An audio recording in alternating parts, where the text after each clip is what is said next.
ចចា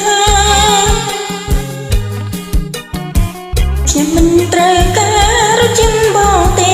ខ្ញុំមិនត្រូវការរត់ចិត្តបងទេនេះ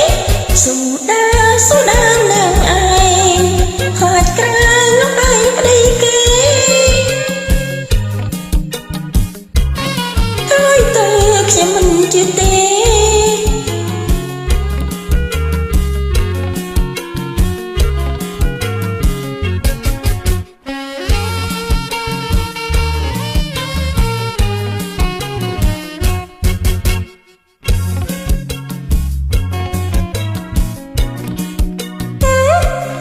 ស្អប់ណាស់ប្រកបចចា